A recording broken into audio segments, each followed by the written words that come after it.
Est-ce que nos médecins sont connectés? Est-ce que ce sont des médecins 2.0 qui utilisent des tablettes, des smartphones pour communiquer avec leurs patients, pour leur préconiser des applications de santé? Est-ce que les jeunes médecins de la génération Y sont plus connectés que les anciens?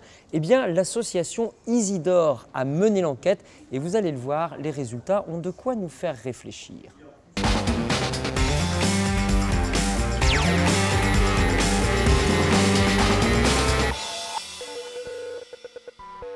Et à mes côtés, le docteur Vincent Varlet, président d'Isidore. Vincent Varlet, Isidore, association et surtout think tank autour de tout ce qui est santé digitale.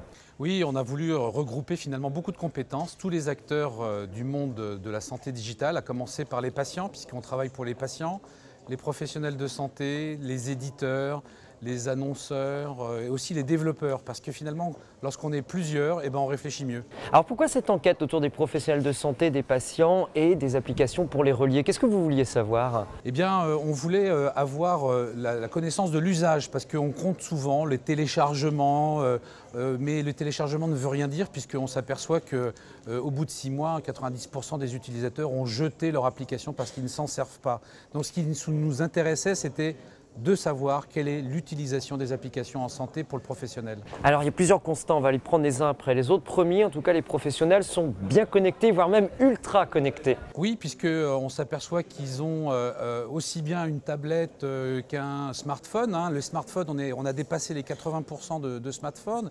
Plus de 50% ont un smartphone et une tablette, donc vraiment ce sont des personnes qui sont très équipées. Ils sont très équipés et ils utilisent déjà pas mal d'applications de santé. Vous pouvez nous citer quelques exemples d'applications qu'ils utilisent? Oui, alors de la même manière, on a mesuré l'usage, donc on voit que les bases de données médicamenteuses, l'information à aller rechercher des ressources, ce sont des informations qu'ils vont chercher, qu'ils vont télécharger.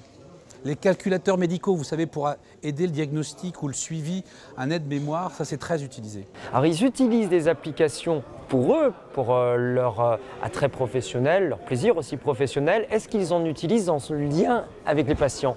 Écoutez, on a été presque catastrophé parce que finalement, il y a une fracture digitale entre le patient et le médecin, parce que finalement quand ils téléchargent une application patient, ils le disent eux-mêmes, c'est par erreur. Ou alors c'est parce qu'ils ont cherché quelque chose, ils le regardent mais ils ne l'utilisent pas. C'est-à-dire que vous êtes en train de nous expliquer que les médecins utilisent des applications, téléchargent des applications pour eux, mais pas pour être en lien avec les patients. À moins de 9%, ils le recommandent à un patient. Pourtant, il existe des choses intéressantes, même en français, sur les stores. Ils ne les proposent pas, ils n'ont pas le réflexe de la prescription d'une application santé digitale à destination du patient. Et c'est quasiment un cas d'école en Europe et dans le monde. Ah ouais, parce qu'aux États-Unis, en Angleterre notamment, on a des résultats très différents là-dessus. Oui, il y a une approche complètement différente de la prescription chez les anglo-saxons, qui prescrivent presque 3 fois plus une application de santé à un patient qui va leur permettre un meilleur suivi de leur pathologie, souvent une pathologie chronique. Et pourquoi les médecins français justement hésitent alors à proposer des applications ou de la santé un peu digitale à leurs patients? Ça fait pas sérieux à leurs yeux? C'est peut-être un peu culturel, peut-être cette fracture, un manque de formation à l'éducation thérapeutique, peut-être quelques réticences par rapport à une confiance peut-être de certains émetteurs, éditeurs. Il faut dire aussi que les pouvoirs publics ne nous aident pas pour donner confiance lorsque l'on veut proposer des choses parfois très intelligentes. Ouais, au passage, lorsque l'on regarde la différence entre les jeunes médecins, la génération Y qui est née avec une tablette quasiment dans les mains, et les plus anciens, est-ce qu'on n'a pas quand même une différence d'approche des choses? Eh bien si, on a une différence d'approche, mais elle ne va pas dans le bon sens. Parce que finalement, ce sont les plus anciens qui, peut-être avec leur expérience, le conseil du patient, utilisent plus ces outils dans le cadre de leur exercice professionnel, souvent libéral. Le jeune médecin est un utilisateur, mais à titre personnel, lorsqu'il rentre dans son cabinet, il fait un peu fi de ce qu'il a tiré comme expérience avec des utilisations privées. Un peu comme dans le monde professionnel, où il existe une barrière entre la vie privée et la vie professionnelle. Donc le jeune médecin, lui aussi, dans sa vie de tous les jours, il utilise des applications pour lui, mais dans sa vie professionnelle, avec le patient, il ne pense pas en utiliser. C'est incroyable ça. C'est dommage. Vous préconisez, vous, au nom de l'association d'Isidore, plusieurs propositions pour faire avancer les choses. Lesquelles, par exemple? Oui, alors aussi, à la décharge de ces médecins libéraux, ils sont débordés. Donc ils nous disent que s'ils ne téléchargent pas une application, s'ils ne l'utilisent pas, c'est parce que c'est d'abord un problème de temps. Donc oui, on a émis les 10 commandements de la meilleure application pour qu'elle puisse être téléchargée et utilisée par des médecins.